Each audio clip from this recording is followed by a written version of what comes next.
Assalamualaikum warahmatullahi wabarakatuh. Innal hamdalillah nahmaduhu wa nasta'inuhu wa nastaghfiruh wa na'udzu billahi min shururi anfusina wa min sayyiati a'malina. May yahdihillahu fala mudhillalah wa may yudlil falan tajida lahu waliyyan mursyida. Asyhadu an la ilaha illallah wa asyhadu anna Muhammadan abduhu wa rasuluhu la nabiyya ba'd. Allahumma salli wa sallim ala hadzal nabiyil karim Muhammadin sallallahu alaihi wasallam wa ala alihi wa ashabihi ajmain. Bapak-bapak, ibu yang saya hormati serta generasi muda yang saya sayangi, baiklah pada kesempatan berbahagia ini kita akan membacakan tafsir Al-Azhar yang disusun oleh Profesor Dr. Hamka, yang pada kesempatan ini kita akan membacakan ayat 85 sampai dengan ayat 87 dari surah An-Nisa, masih pada juz yang kelima. A'udzu billahi minasy syaithanir rajim. Bismillahirrahmanirrahim.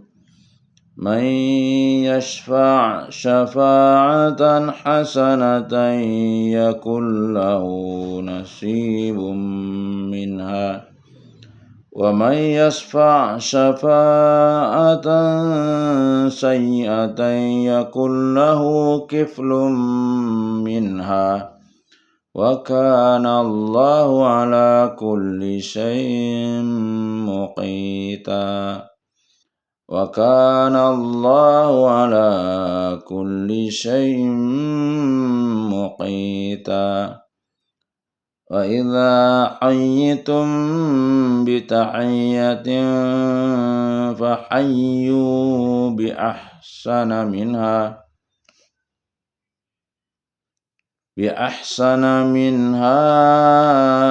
aw rudduha فحيوا بأحسن منها أو ردوها إن الله كان على كل شيء حسيبا. الله لا إله إلا هو la yajma'annakum ila yaumil qiyamati la raiba fihi wa man asdaqu minallahi haditsa. Ayat 85. Barang siapa yang memberikan syafaat yang baik, niscaya dia akan memperoleh keuntungan daripadanya, dan barang siapa yang memberikan syafaat yang buruk, niscaya dia akan menanggungkan daripadanya, dan Allah atas tiap-tiap sesuatu adalah serba sanggup. 86. Dan apabila kamu diberi hormat dengan suatu penghormatan, maka balaslah hormat itu dengan yang lebih baik daripadanya, atau hendaklah kamu balas sama akan dia. Sesungguhnya Allah atas tiap-tiap sesuatu adalah penghitung cermat. 87.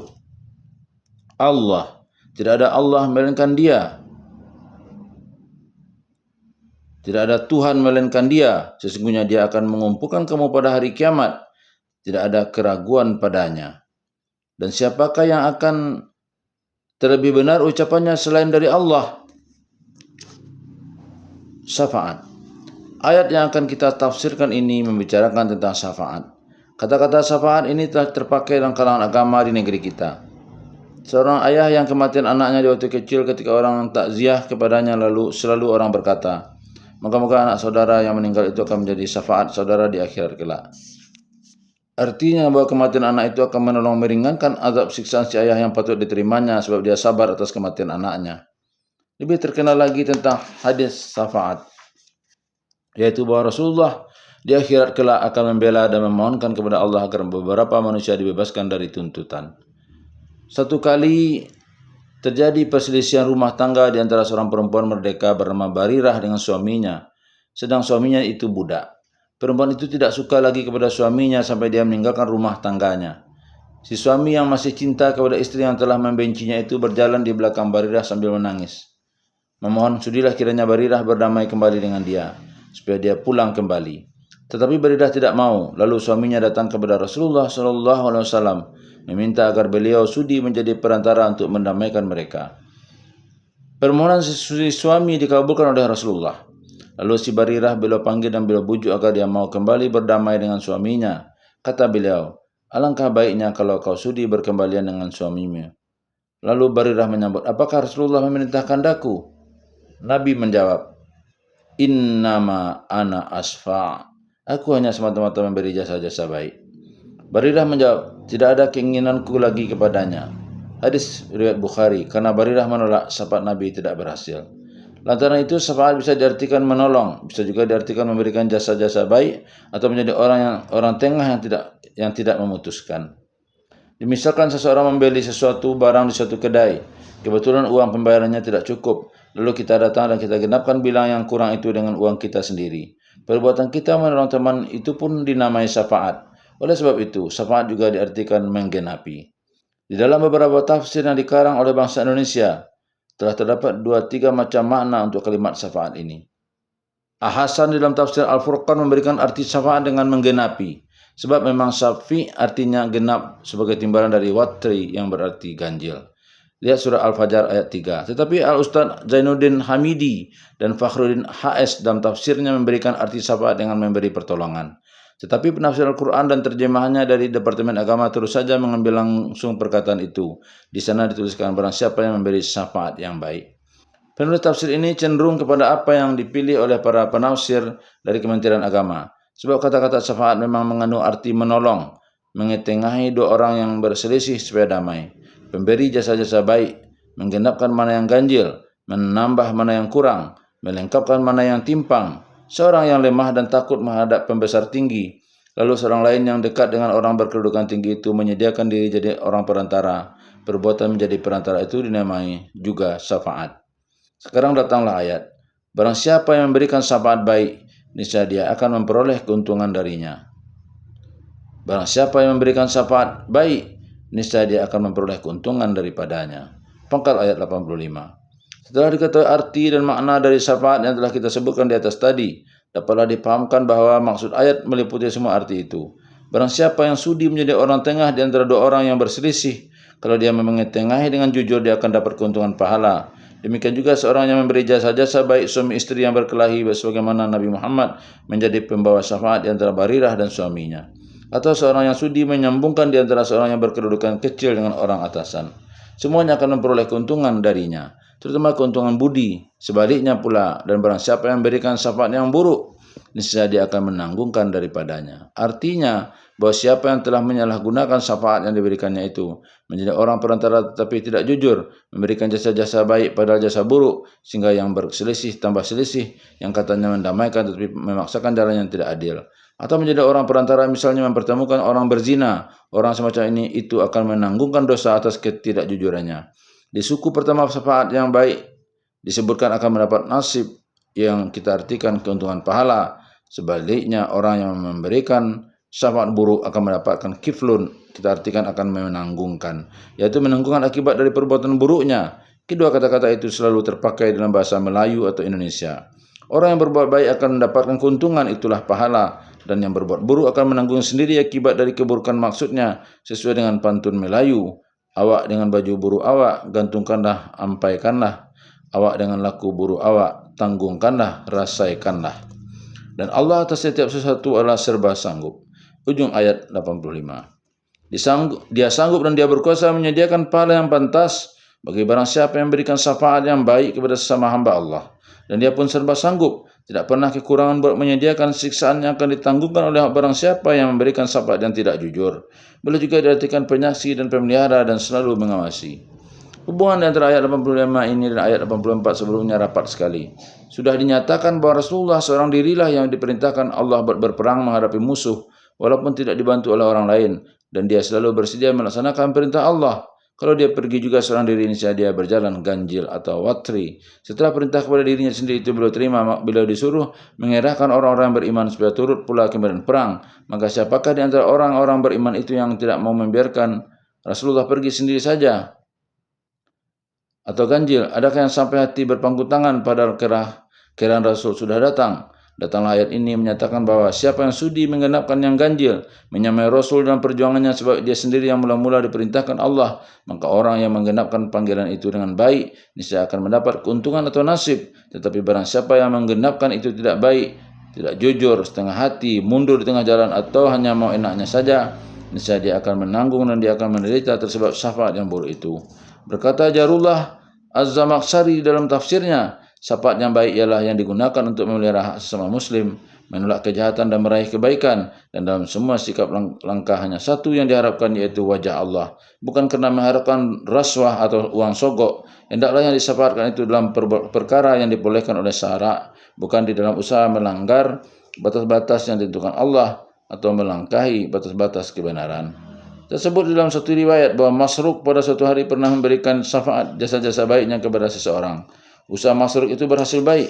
Lantaran itu sebagai tanda terima kasih orang itu menghadiahkan kepada beliau seorang jariyah atau budak perempuan. Bukan main marah beliau menerima hadiah itu sehingga beliau kembalikan di saat itu juga, lalu beliau berkata, kalau aku tahu apa yang ada dalam hatimu waktu itu, sungguh tidaklah hajatmu yang akan engkau minta tolongkan kepadaku itu akan aku urus. Jadi jelaslah bahwa syafaat dalam hal ini adalah menolong karena Allah, bukan karena mengharapkan ada udang di balik batu. Kalau akan demikian lebih baik terang-terang minta upah saja. Kalau hal itu aku urus berapa engkau bayar. Menolong syafaat bukanlah kantor advokat. Sebab itu Rasulullah berkata, man syafa'a li akhihi bisafa'atin fa'ahda lahu hadiyatan fataqabbalaha faqad ata baban aziman min abwabil kabair. Barang siapa yang memberikan suatu syafaat kepada saudaranya dan saudaranya itu memberikannya hadiah lalu diterimanya, maka sungguhnya dia telah membuka satu pintu besar dari pintu-pintu dosa besar. Hadis riwayat Abu Daud dari Abu Umamah. Patutlah kita perhatikan hadis Nabi ini dan kita terapung diri kita sendiri. Akan sanggupkah kita menempuh jalan iman seperti ini? Menolong orang lain, memberikan syafaat kepada orang lain. Janganlah mengharapkan supaya dibalasnya. Hadis Nabi ini telah menunjukkan bahwasanya seorang yang menolong orang lain dengan menggunakan jasa-jasa baik dan pengaruhnya sehingga urusan orang itu jadi mudah dan berhasil. Lalu orang yang ditolong itu memberikan hadiah. Kalau hadiah itu diterima berarti kita telah membuka suatu pintu dari pintu-pintu dosa besar, dosa yang besar. Alangkah jauhnya dari budi Islam seseorang yang mempergunakan jasa-jasa baik itu buat menerima hadiah, buat menerima uang semir, rasuah atau uang pelancar urusan. Apalah artinya jasa baik kalau jasa itu sudah mulai dibayar? Sebuah hadis Nabi, an Aisyah radhiyallahu anha qalat, qala Rasulullah sallallahu alaihi wasallam, man kana waslatan li akhihil muslimi ila zi sultanin fi mabalaghi birrin aw taisiri asirin a'anahullahu ala ijazatis sirati yaumal qiyamati anda rahdil afram. Dari Aisyah radhiyallahu anha berkata Rasulullah sallallahu alaihi wasallam, barang siapa yang menghubungkan untuk saudaranya sesama muslim kepada orang yang mempunyai kuasa untuk menyampaikan suatu jasa atau mempermudah suatu yang sukar, akan ditolong dia oleh Allah memudahkan ketika melalui sirat di hari kiamat seketika telapak kaki mulai meniti. Hadis riwayat Tabrani dan Ibnu Hibban. Seorang muslim yang memberikan syafaat kepada orang lain bukanlah mengharapkan hadiah orang yang mendisyafaati dalam dunia ini juga, tetapi yang diharapkannya ialah pertolongan Allah dalam memudahkan langkahnya seketika mulai meniti siratal mustaqim di akhirat kelak. Dalam hal ini teringatlah kita akan suatu kisah yang terjadi pada sahabat-sahabat Rasulullah.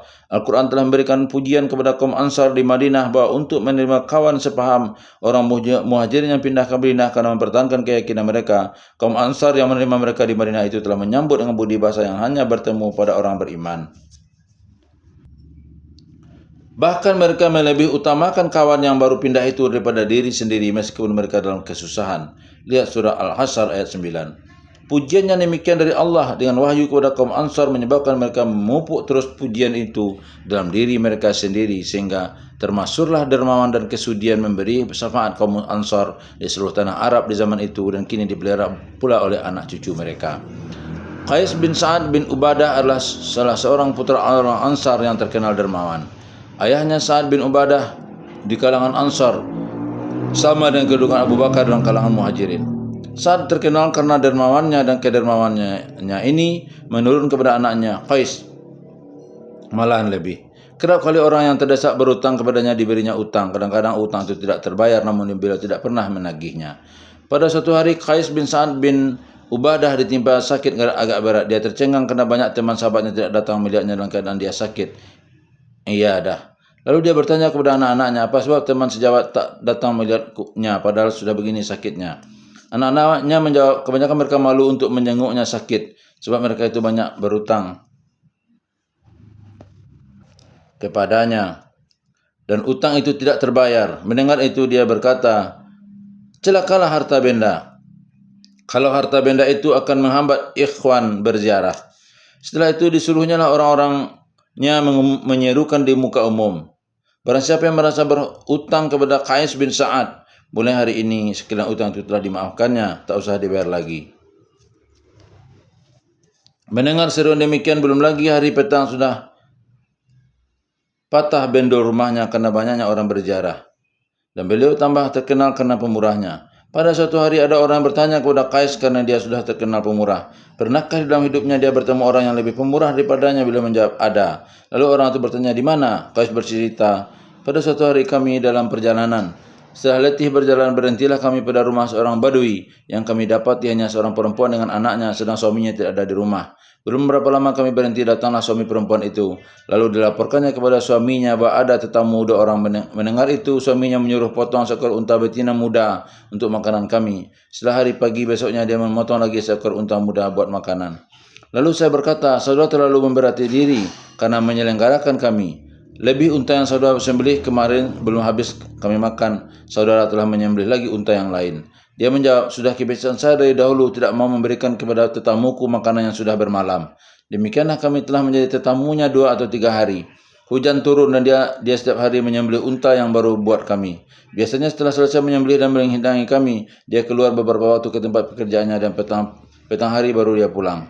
Sedang dia tidak ada di rumah, kami berangkat. Kami minta sampaikan salam dan terima kasih kami kepadanya. Tatkala akan berangkat, kami letakkan uang 100 dinar emas dalam rumahnya dan kami pun pergi.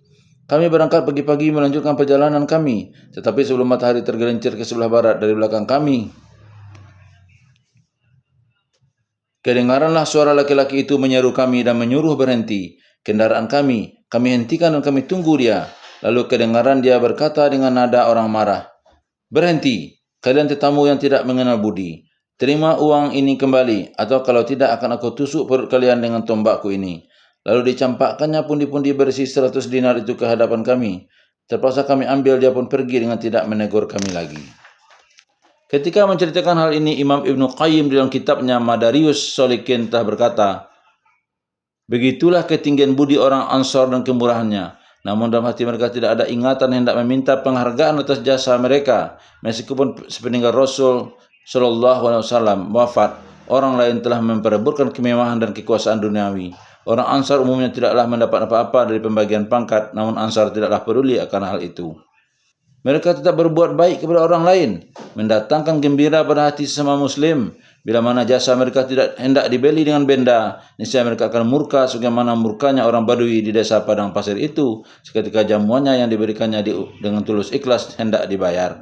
Bagi mereka hal yang demikian adalah malu yang besar, menyinggung kehormatan dan harga diri. Maka kalau kita perbandingkan pekerti orang Ansar yang kita zaman sekarang, malulah kita kepada diri. Entah apa penyakit mental dan moral yang menimpa kita, sehingga kerap kali syafaat atau pertolongan kita berikan kepada seseorang, kita meminta upah. Sehingga selalu terjadi korupsi benda yang timbul daripada korupsi jiwa.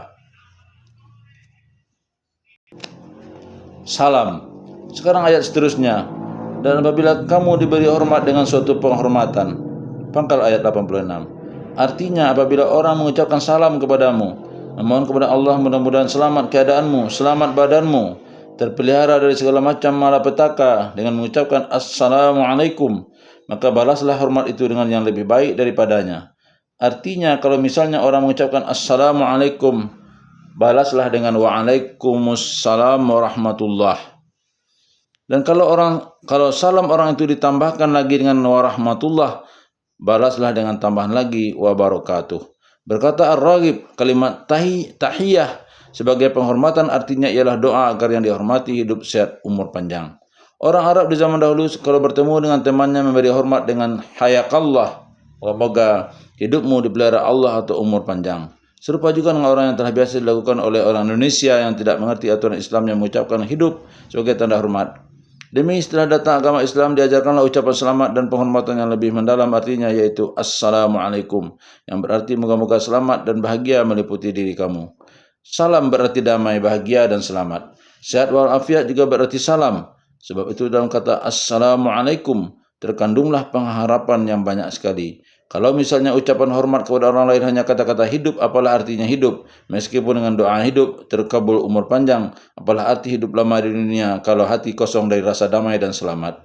Selain dari ucapan selamat hidup di dunia, di akhirat atau di surga, salam itu meliputi segala kehidupan surga. Surah Ibrahim ayat 23 atau surah Al-Ahzab ayat 44 dan lain-lain. Sedang surga itu sendiri bernama Darussalam. Surah Al-An'am ayat 127, surah Yunus ayat 25, dan salah satu dari nama Allah yang 99 ialah As-Salam. Surah Al-Asr ayat 23. Salam adalah ucapan malaikat ketika menziarahi orang beriman yang telah selamat masuk surga bersama kaum kerabatnya. Surah Ar-Ra'd ayat 23 dan 24. Ucapan selamat dari Allah kepada Nuh setelah selamat dari taufan hebat dan akan turun ke darat. Surah Hud ayat 48. Ucapan Ibrahim ketika menyuruh ayahnya memeluk tauhid. Surah Maryam ayat 47.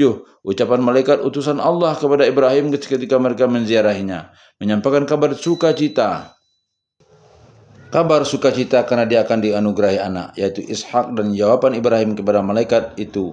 Surat Hud ayat 69. Ucapan selamat Allah kepada nabinya Yahya, surat Maryam ayat 15. Ucapan Allah untuk Muhammad dan seluruh anbiya yang telah dipilih Allah, surat An-Naml ayat 59. Pengharapan Isa Al-Masih sendiri agar kiranya Allah memberikan selamat untuk dirinya, surah Maryam ayat 33. Ucapan sambutan Muhammad SAW atas kedatangan orang yang menyatakan iman, surah Al-An'am ayat 54, dan seruan tegas dari Musa dan Harun kepada Fir'aun bahwa dia akan selamat atas asal mau menurut jalan yang benar, surat Toha ayat 47. Semuanya itu berada di sekitar salam, bahagia, sehat walafiat pada ruhani dan jasmani pada dunia dan akhirat. Lantaran itu jika datang orang yang mengucapkan salam, balaslah dengan yang lebih baik. Tandanya di dalam berbuat baik di antara engkau dan dia. Hendaklah berlomba, sebagaimana juga kalau seorang memberikan hadiah sesuatu kepadamu sebagai tanda persahabatan, balasilah dengan yang lebih mahal atau yang lebih diperlukan oleh sahabat itu. Kemudian datanglah lanjutan ayat, atau hendaklah kamu balas sama dengan dia. Artinya balas salam itu dengan sama yang diberikannya. Misalnya diucapkan Assalamualaikum, balaslah dengan Waalaikumsalam. Berkata Qatadah, perintah Allah membalas dengan yang baik lebih baik daripada salaman ialah terhadap sesama muslim, atau kembalikanlah sebanyak yang diterima ialah terhadap orang zimmah, yaitu menganut agama lain yang berlindung di bawah kekuasaan pemerintahan Islam. Lantaran penafsiran Qatadah itu, berkatalah Al-Marwardi, kalau ahli zimmah memulai salamnya kepadamu, hendaklah jawab dengan wa rahmatullah. Paham Al-Mawardi ini adalah menurut An-Nawawi, dan Az-Zamakhsyari pun berpendapat demikian pula dalam tafsirnya. Tetapi As-Sa'bi berpendapat kalau sekiranya orang Nasrani mengucapkan salam, tidaklah ada salahnya kalau dijawab dengan tambahan wa rahmatullah. Lalu orang tanyakan, mengapa begitu? Dia jawab, bukankah mereka pun hidup lantaran rahmat Allah? Tetapi dalam satu hadis yang sahih dari Bukhari dan Muslim memang ada dijelaskan bahwa kalau ahlu kitab mengucapkan Assalamualaikum kepadamu, jawablah Waalaikum, yang berarti buat kamu juga. Apa sebab penafsiran ini merembet kepada ahlu kitab? Untuk ini hendaklah kita pahami bahwasanya ayat 86 ini tidak lepas sama sekali dengan rangka ayat 85 sebelumnya dan ayat-ayat yang serumpun, yaitu berkenaan dengan berperang. Seorang muslim dalam suatu angkatan perang Islam pergi memerangi satu negeri, dan sampai di dalam negeri itu penduduknya langsung mengucapkan salam. Pada salam adalah mengandung kata damai dan hormat dan memuliakan orang yang datang. Kalau salam telah terdengar, sudah terlarang keras membunuh orang itu langsung, melainkan selidiki tujuan salam itu. Mungkin dia mengucapkan salam itu telah Islam, nanti akan ada peraturannya dan denda bagi barang siapa yang membunuh sama Islam. Atau yang mengucapkan salam itu belum Islam, tetapi dengan mengucapkan salam ada tanda-tanda bahwa orang itu hendak tunduk dan berdamai. Uluran tangan perdamaiannya itu harus diteliti dengan seksama. Itulah sebab ujung ayat ini berkata dengan tegas, sesungguhnya Allah atas setiap sesuatu adalah penghitung cermat. Ujung ayat 86. Artinya bahwa Allah menghitung dengan cermat dan teliti, yang maksudnya supaya kamu orang Islam jangan tergopoh-gopoh memerangi atau membunuh orang kalau salam telah diucapkannya. Lekas jawab, sebab kamu diizinkan Allah pergi berperang bukanlah karena hendak membunuh orang yang hendak berdamai. Kalau perang dapat dielakkan, terlebih baik jika dielakkan. Pendeknya segala salam hendaklah disambut dengan salam juga. Dalam ayat ini pun jelas lagi bahwa kalau telah pergi berperang, janganlah kamu yang terlebih dahulu mengucapkan kepada penduduk negeri yang akan diperangi itu, sebab kalau kamu yang mengucapkan terlebih dahulu berarti bahwa kamu yang telah memulai damai. Bersabda Rasulullah sallallahu alaihi wasallam, "Inna Allah Ta'ala ja'ala as-salama tahiyatan li ummatina wa amanan li ahli zimmatina." Sesungguhnya Allah Ta'ala telah menjadikan salam itu sebagai suatu penghormatan bagi umat kami dan sebagai suatu tanda aman bagi ahli zimmah kami. Hadis riwayat Tabrani dan Baihaqi dari hadis Abu Humamah. Selain dari penafsiran yang tersebut tadi, yaitu yang mengatakan bahwa sambutan salam yang lebih baik untuk sesama Islam dan sambutan yang sama untuk pemeluk agama lain, mungkin dapat juga ditafsirkan bahwa perubahan salam di antara yang lebih baik dan yang biasa ialah setelah pemilik menilik cara dan sikapnya yang memberikan salam, tidak memandang agama. Kalau pihak Islam sendiri yang memberikan salam, tetapi dalam sikapnya terbayang kemunafikan, dijawab dengan sambutan yang sama. Walaupun pihak agama lain yang mengucapkan salam, tetapi dalam sikapnya ternyata benar-benar ingin berdamai, boleh juga dijawab dengan salam yang lebih baik. Setelah kita selesai meninjau ayat ini, saya menilik hubungannya dengan perang. Sekarang dapatlah kita menjelaskan bahwasanya salam adalah salah satu di antara hak kewajiban orang Islam sesama Islam. Sedangkan di waktu perang lagi diperintahkan menjawab salam, apatah lagi di waktu damai. Niscaya salam menjadi salah satu dari tiang kedamaian hidup. Sampai tersebut dalam satu hadis yang diriwayatkan oleh Bukhari dan Muslim. Demikian sabda Nabi, "Inna afdalal islami wa khairahu it'amut ta'ami wa antaqra as-salama ala man arafta wa man lam ta'rif." Sesungguhnya perangai Islam yang paling mulia dan paling baik ialah memberikan makan atau menjamu dan membacakan salam kepada orang-orang yang engkau kenal dan kepada orang yang tidak engkau kenal pun. Hadis riwayat Bukhari dan Muslim. Dan sabda Nabi pula, "Afsus salama tahabu. Afsus salama tahabbu."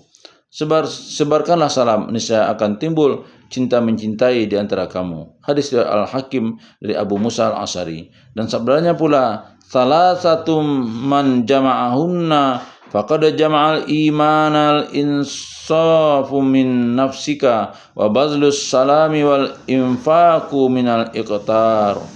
3 perkara, barang siapa yang mengumpulkannya, dia sudah mengumpulkan seluruh iman, insaf terhadap dirimu sendiri dan menyebarkan salam kepada seluruh Islam dan mendermakan harta benda dari kekikiran. Hadis riwayat Bukhari dan Muslim dari Ammar bin Yasir. Anil Bara ibn Azib radhiyallahu anhu ma qala, amarana Rasulullah sallallahu alaihi wasallam bi sab'in bi'iyadatil marid wattiba'il janaiz wa tasmitil atisi wa tasrid da'ifi wa aunil mazlumi wa ifsya'is salami wa ibraril qasam. Dari Al-Bara bin Azib radhiyallahu anhu berkata dia, Rasulullah sallallahu alaihi wasallam telah menyuruh kami dengan 7. 1. Menjenguk orang sakit. 2. Mengiringkan jenazah. 3. Menjawab bersin. 4. Membela orang yang lemah. 5. Menolong orang yang teraniaya. 6. Menyebarkan salam. 7. Menembusi sumpah. Hadis riwayat Bukhari dan Muslim. Dan banyak lagi hadis-hadis yang lain. Ketika Rasulullah SAW mulai masuk ke Madinah, beliau telah berpidato. Di antara yang mendengar pidato permulaan itu ialah seorang Yahudi yang bernama Abdullah bin Salam. Dialah yang meriwayatkan hadis ini bahwa tatkala Rasulullah telah datang itu, manusia pun ribut-ribut. Mereka berkata, "Rasulullah datang, Rasulullah datang, Rasulullah datang." Aku pun turut di bawah arus orang banyak untuk melihat wajah beliau. Setelah aku dapat berdiri di hadapan beliau, aku merenungilah wajahnya. Maka tahulah aku bahwa wajah beliau bukanlah wajah seorang pendusta. Lalu aku dengarkan beliau berpidato, "Ayyuhan nasu afsus salam wa at'imut ta'am wasilul arham wa sallu wan nasu niyamu tadkhulul jannata bisalam." Wahai sekalian manusia, sebarkanlah salam, hidangkanlah makanan, hubungkanlah kasih sayang dan salatlah di tengah malam sedang manusia lain tidur nyenyak. Niscaya kamu semuanya akan masuk ke dalam surga dengan bahagia. Hadis riwayat Tirmizi. Perkataan Rasulullah yang demikian itulah yang menyebabkan pada hari itu juga Abdullah bin Salam datang menghadap Rasulullah sallallahu alaihi wasallam dan menyatakan dirinya masuk Islam. Kaifiat salam. Menulis Imam An-Nawawi dalam kitab Riyadhus Shalihin, amat mustahab orang yang memulai memberikan salam mengucapkan Assalamualaikum warahmatullahi wabarakatuh, yaitu datang dengan dhamir jamak memakai kum, meskipun yang diberi salam itu hanya 1 orang, dan yang menjawab hendaklah mengucapkan Waalaikumsalam warahmatullahi wabarakatuh. yaitu dipakainya waw ataf di muka alaikum. Artinya ucapkanlah kum untuk orang banyak, jangan ka untuk seorang, sebab kum untuk orang banyak itu lebih hormat daripada ka kecuali kepada Allah. Tentang membalas salam dengan yang lebih baik, kalau misalnya yang mengucapkan salam mula-mula tadi telah memberikan salam lengkap, Assalamualaikum warahmatullahi wabarakatuh, sambutlah dengan salam yang serupa tetapi dengan menunjukkan muka yang gembira atau lekas sambut tangan yang mengucapkan salam itu. Itu sebabnya banyak kita lihat si penyambut salam mencium wajah tetamunya. Dan kalau misalnya sedang duduk, datang orang mengucapkan salam, lekaslah berdiri sehingga si tetamu merasa gembira karena salamnya lekas disambut. Kalau misalnya seorang yang bukan Islam datang mengucapkan salam, selamat pagi, sambutlah misalnya dengan selamat pagi dan bahagia sepanjang hari. Atau biasa juga orang mengatakan, apa kabar? Jawablah, kabar baik. Mudah-mudahan saudara pun dalam kebajikannya pula dan sebagainya. Al-Bazzar merawikan dari Umar bin Khattab bahwa Rasulullah SAW bersabda, "Idza taqar rajulanil muslimani fasallama ahaduhuma ala sahibihi fa inna ahabbahuma ila Allahi ahsanuhuma bisran li sahibihi fa idza tasafaha nazalat alaihima mi'atu rahmatil lil badi'is walil musafihi asarah." Apabila berjumpa dua orang Islam lalu yang seorang mengucapkan salam kepada yang lain, maka yang paling dicintai oleh Allah di antara keduanya ialah barang siapa yang mukanya lebih berseri-seri. Dan apabila mereka bersalam, Allah menurunkan 100 rahmat. Untuk yang mulai mengulurkan tangan diberikan 90, dan untuk yang menyambut tangan yang diulurkan itu dapat 10. Hadis Al-Bazzar. Menurut hadis Abu Daud dari Ali bin Abi Talib, menurut sabda Nabi, kalau ada orang berjalan ramai-ramai, cukup seorang saja mengucapkan salam, dan kalau orang ramai-ramai duduk, cukup satu orang saja menjawabnya. Menurut hadis Abu Daud, ada seorang pemuda yang membawa salam ayahnya kepada Rasulullah SAW, maka beliau menjawab, alaika wa abika salam, untuk engkau dan untuk ayahmu salam. Menurut riwayat Bukhari Muslim dari Abu Hurairah, Rasulullah SAW menentukan bahwa orang yang berkendaraan mengucapkan salam yang lebih dahulu kepada yang berjalan kaki, dan yang orang yang berjalan kaki kepada orang yang duduk, dan orang yang sedikit kepada orang yang banyak.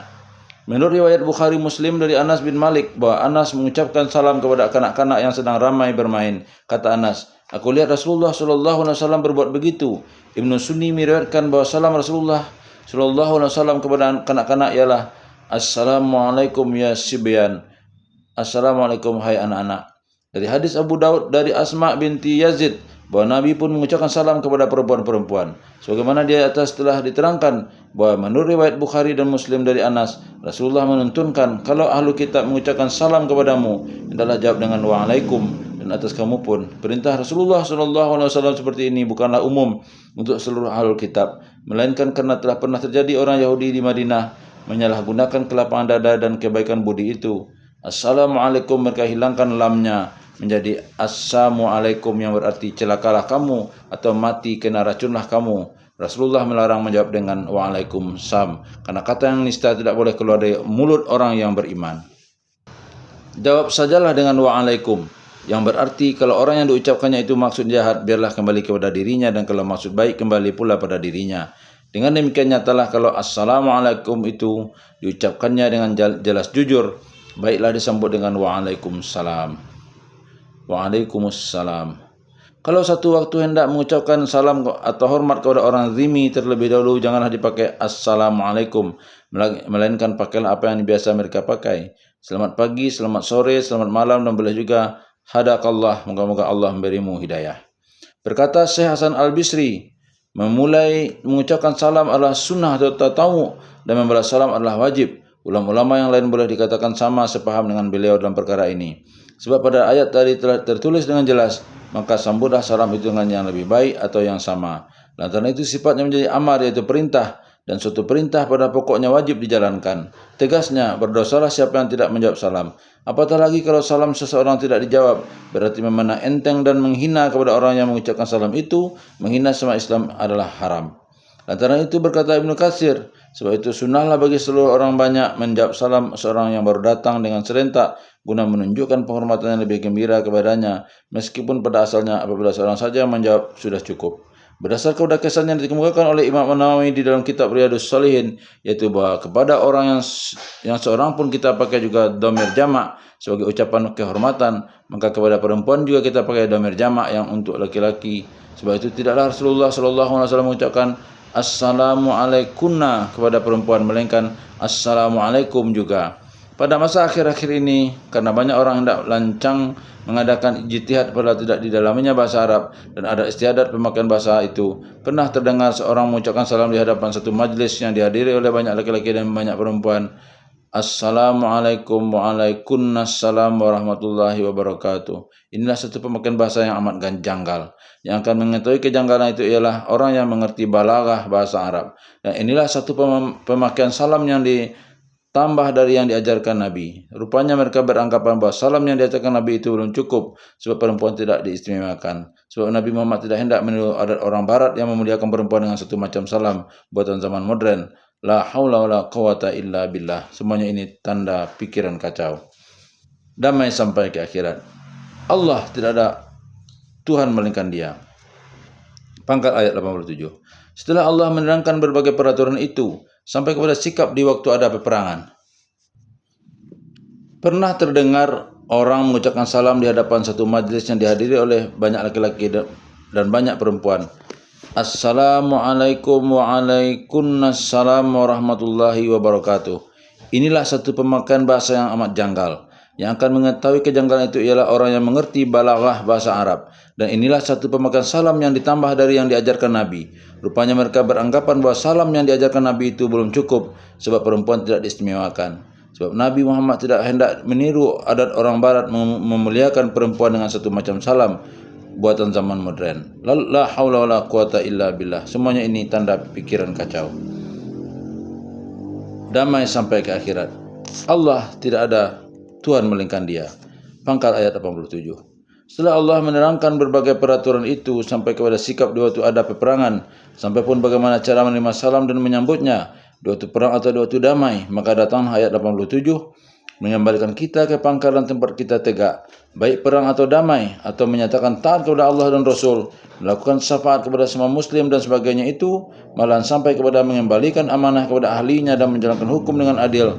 Pangkalan semuanya itu adalah satu belaka, yaitu Allah. Tidak ada Tuhan melainkan Dia. Dari manapun seorang muslim memandang dari apapun yang dipandangnya urusan perang dan damai, urusan menyusun pemerintahan dan menegakkan keadilan, semuanya itu ialah dengan mengingat Allah. Tidak ada Tuhan melainkan Dia. Urusan dunia yang manapun yang kita hadapi, kita insaf sesungguhnya Dia akan mengumpulkan kamu pada hari kiamat. Sejauh-jauh kamu berjalan, secerdik-cerdik kamu berurusan, ingatlah olehmu satu perkara, yaitu kamu akan kembali kepada Allah dan kamu akan dikumpulkan di hari kiamat. Amalanmu akan diperhitungkan dengan teliti. Oleh sebab itu janganlah kamu berlaku curang. Hari depan itu hari kiamat, hari diperhitungkan, hari dipertimbangkan, dan hari menerima balasan adalah hari yang benar. Tidak ada keraguan lagi padanya. Apabila engkau telah percaya pada Allah ada, engkau pun wajib percaya akan datangnya hari itu. Apabila kamu ragu akan adanya hari pembalasan, kehidupanmu akan diliputi keraguan belaka. Itulah yang akan membawa celaka dan kecewa kamu. Dan yang mengatakan bahwa hari kiamat bukanlah hari yang patut diragukan adalah Allah. Hari kiamat bukanlah hari yang patut diragukan adalah Allah Ta'ala sendiri. Dan siapakah yang akan terlebih benar ucapannya selain dari Allah? Ujung ayat 87. Inilah pertanyaan Allah atau istifham yang berupa tantangan atau ingkari. Siapa? Coba cari dan coba tunjukkan siapa di antara manusia ini yang omongannya dapat dipegang. Mana kata yang lebih benar daripada kata Allah? Kita akan tertipu, terberdaya kalau kita ikut dan turuti kata manusia. Apatah lagi kalau setan yang memperdayakan. Usia kita akan habis meraba-raba dan kelam kalau perkataan Allah kita abaikan.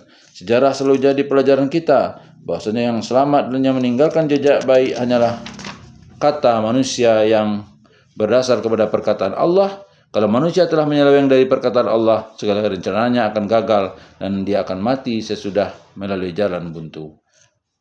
Billahi taufiq wal hidayah. Wassalamualaikum warahmatullahi wabarakatuh.